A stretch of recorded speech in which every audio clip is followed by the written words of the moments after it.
In the heart of the Arkansas Plains, 1894, stood a weathered two-story farmhouse built from oak and faith. It belonged to the Whitlocks, Thomas, his wife Clara, and their two children, Mary and Jacob. Thomas was a hard-working farmer, broad-shouldered and kind-eyed, known for helping neighbors fix fences or haul hay. Clara, gentle and devout, baked the best cornbread for miles. 14-year-old Mary was bright and curious, always sketching in her little notebook, while 10-year-old Jacob had the unfiltered joy of a boy who believed every cloud had a story. The Whitlocks weren't rich, but their table was always full, not of gold, but of laughter, stories, and the smell of freshly baked bread. They had one rule in their home: no one eats alone. In a time when loneliness often drifted across the plains like dust, that rule made their little farmhouse a light in the distance. But as summer waned and the evenings grew long, something strange began to stir, something that would turn that light into legend. It was a calm Sunday evening, the kind when the air itself felt sleepy. The Whitlocks had just returned from church, their wagon creaking along the dirt road as the sky blushed orange. Clara hummed a hymn as she prepared supper: roast chicken glazed with molasses, mashed sweet potatoes, and her honey cornbread that always made Jacob grin. The children set the table, their laughter echoing through the open windows. Thomas stepped out to the porch to wipe his boots when a wagon rolled by. A young couple waved, traveling toward the next town. Thomas called out with his usual warmth, "Stop by if you're hungry." "We've more than enough." They smiled but kept on. As the sun dipped, the Whitlocks gathered at the table. They joined hands, heads bowed. Clara's voice trembled as she prayed, "Lord, bless this food and keep this home safe from harm. Let our hearts stay thankful." They said amen and began to eat. The fire crackled. Forks clinked against plates. For a moment, it was perfect. And then the world forgot them. By dawn, the house was silent. The next morning, neighbor Samuel Dodd came by to borrow a shovel. He knocked, then called, "Thomas, you in there?" No answer. He pushed the door open. The smell of last night's supper still hung in the air. Plates sat half full, bread torn mid-bite, a chair tipped over as if someone had stood quickly. The fire in the hearth was cold ash. "Clara," he called again, stepping carefully. The floorboards creaked beneath his boots. Outside, the family's dog whined near the barn, hungry but unharmed. Chickens clucked in their coop. Even the horses were still tethered. It was as if the family had stood up mid-meal and walked into thin air. Samuel ran all the way to town, breathless.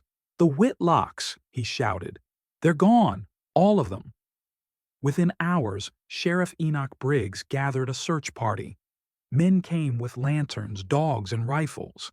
Women stood on porches whispering prayers. They searched the farmhouse, the barn, the well, and the woods. They dragged the nearby river, but nothing, no bodies, no footprints, no wagon tracks. Only one thing stood out. Behind the farmhouse, in the middle of the tall grass, was a perfect circle, 15 feet across.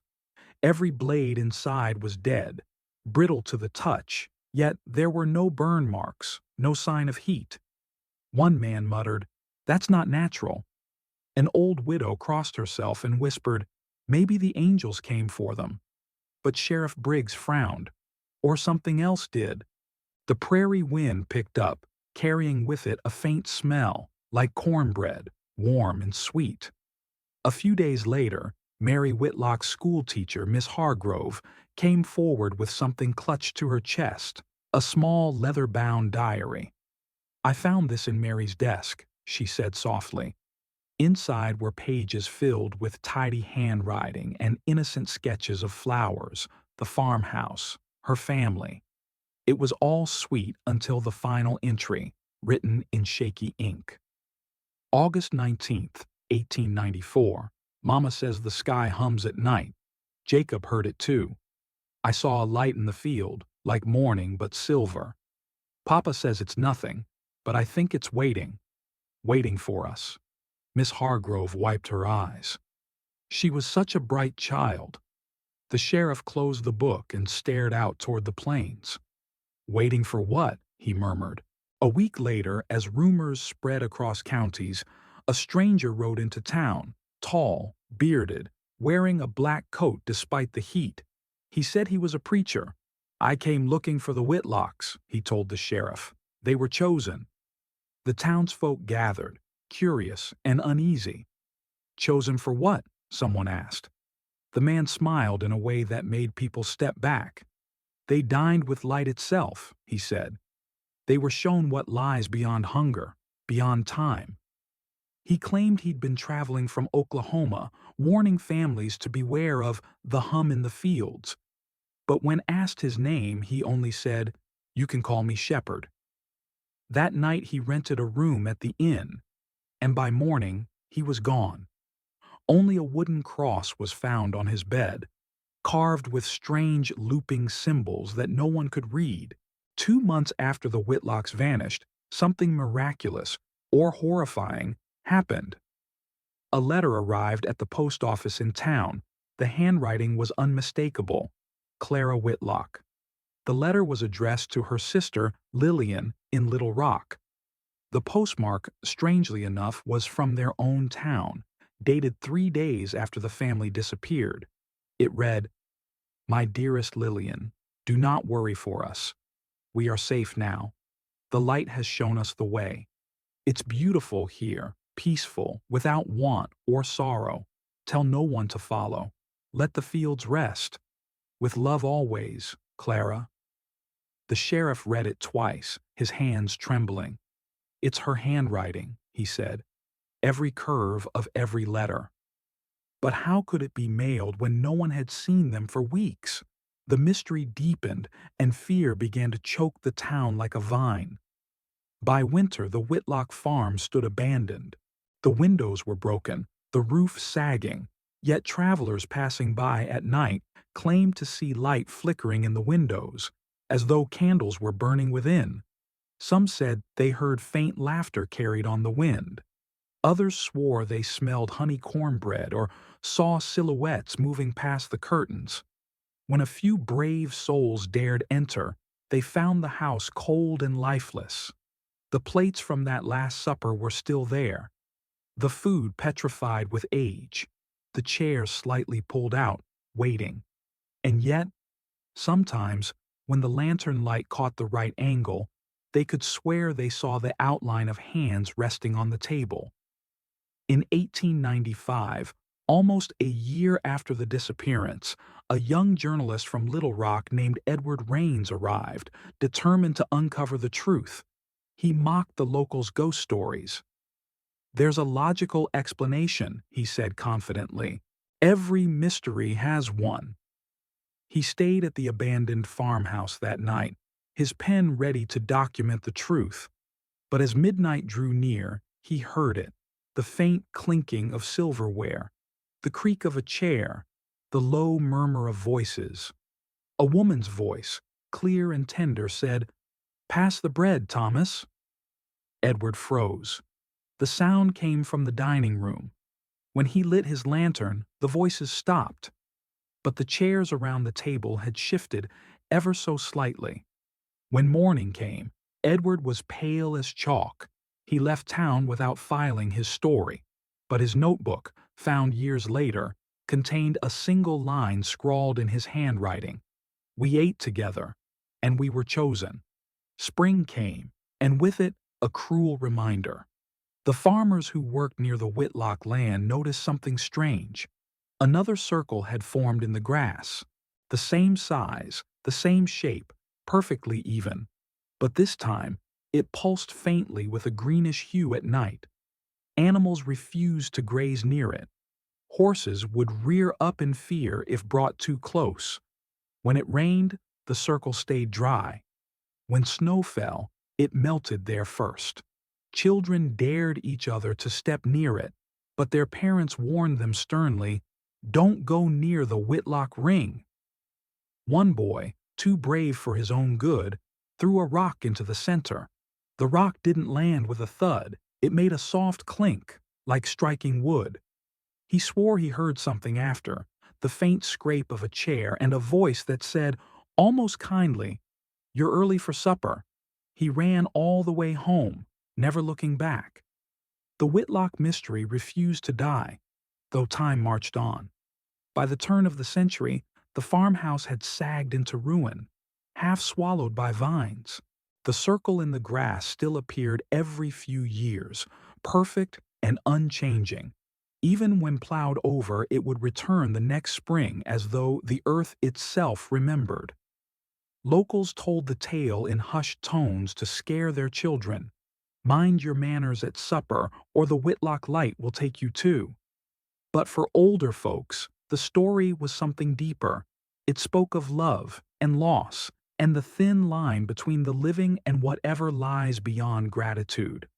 In 1910, a traveling photographer passing through the plains captured an image of the property. When he developed the photo, there was a faint glow in the window. Four shapes, barely visible, as if frozen mid-meal. He packed up and left town before sunset. In the summer of 1928, the Arkansas sky turned dark as ink. A thunderstorm unlike any in living memory swept through the plains, tearing up fences and flattening barns. Lightning struck the old Whitlock farmhouse, setting it ablaze. Neighbors, too afraid to go near, watched from afar as the flames danced high, painting the sky red. The storm raged for hours, and when it cleared, the farmhouse was gone, burned to the ground. But what the sheriff found the next morning chilled him to the bone. Amid the ashes, one thing remained untouched: the Whitlock's dining table. Not charred, not even blackened. The wood was smooth and polished, the plates still neatly arranged. A loaf of bread sitting whole in the center, untouched by fire. He whispered to his deputy, "It's as if the fire bowed before it." The story made headlines in small-town papers for a week before fading again into legend. But those who saw it in person never forgot. In 1946, a man named Henry Cole, a World War II veteran, found himself driving across Arkansas, lost in more ways than one. His wife had left him, his job was gone, and the war had taken more from him than limbs could show. He pulled over near the plains at dusk, overwhelmed by a strange feeling of calm. The air smelled faintly of bread. He wandered into the field, the tall grass brushing his coat. Then he saw it, a faint glow ahead, circular, pulsing gently like the heartbeat of the land itself. He stepped closer, drawn by a warmth he hadn't felt since before the war. It reminded him of home, and of supper with his parents when the world was simple. Henry whispered, "I wish I could start over. I wish I could sit with them again." The wind grew still, the glow brightened, and then silence. The next morning, his truck was found parked by the road, engine cold. His footprints led into the field and stopped at the edge of the circle. There were no prints leading out. In 1961, on a gray October morning, the sheriff's office in Little Rock received an unexpected visitor. An elderly woman in a modest blue dress, carrying a basket wrapped in linen. She introduced herself softly. "My name's Mary Whitlock." The deputy laughed, thinking she was a prankster. But when she produced an old, worn locket containing a photo of Thomas and Clara Whitlock, unmistakably the same ones from 1894, his smile vanished. She looked no older than 30. Her eyes shimmered with both sorrow and peace. "I came home," she said. "I was allowed to." They asked where she had been. She smiled faintly. "Home," she repeated, "where time doesn't pass, and the table's always set. Where love keeps you warm." The sheriff leaned forward. "Why come back?" Mary's voice trembled as she answered, "Because people forgot. They forgot to sit together, to be thankful. That's why the light took us." to remind the living that love isn't endless unless it's shared. The next morning she was gone. Her basket sat on the sheriff's desk, covered in a white cloth. Inside was a loaf of warm honey cornbread. The sheriff couldn't bring himself to throw the bread away. He kept it in the evidence room, and weeks passed, but it never grew moldy. It stayed soft, golden, and fragrant. Word spread quickly, and townsfolk began to whisper that the bread was blessed. A young widow named Evelyn asked for a piece. She had lost her husband in the mines and hadn't smiled in months. The sheriff, moved by pity, gave her a small slice. That night she dreamed of sitting at a table she didn't recognize. A wooden table with candlelight, laughter, and four faces smiling kindly at her. When she woke, she was weeping. "They told me," she said, "to be grateful for the time we still have." She remarried years later and claimed that night changed her forever. The rest of the bread was buried near the old Whitlock field, but the scent lingered, sweet and warm every time the wind blew from the east. By the 1980s, the Whitlock legend had become folklore. Yet one woman sought to uncover the truth, Dr. Ellen Marks, a historian from the University of Missouri. She spent months researching old letters, local testimonies, and the strange cross left by the so-called preacher decades earlier. Her conclusion was unlike anything in academic journals. The Whitlocks may not have perished at all. They may have crossed a threshold, a place where gratitude, love, and unity resonate so deeply that the boundary between life and eternity dissolves. When she visited the site, she said she felt a low hum beneath her feet, as if the ground itself remembered joy. Her book, The Light That Dined With Us, became a quiet success, not for its science, but for its heart. It reignited the legend, drawing curious visitors and weary souls seeking peace. By the early 2000s, the old Whitlock land had turned into a pilgrimage spot of sorts. Travelers came from all over, leaving small tokens by the edge of the circle. A loaf of bread, family photos, letters to lost loved ones. No one claimed miracles, but those who came said they felt something gentle there. A sense of stillness, of being seen. One single mother named Grace left a note beneath a small stone. "We hadn't eaten together in years. My children and I watched the sun set here, shared bread, and laughed for the first time in forever. Thank you, Whitlocks, for reminding us." When she returned home the next day, her oldest son, who hadn't spoken since his father's death, whispered, "I dreamed we ate with them." She cried for hours, not from fear, but gratitude. Then came the year 2020, when the world fell quiet.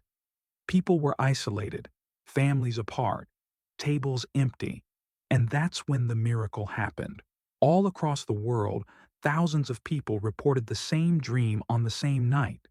They sat in a warm farmhouse surrounded by laughter, candlelight, and the smell of cornbread. Four smiling figures served food and said in unison, "Those who eat together, stay together. Those who give thanks never fade." People woke up crying.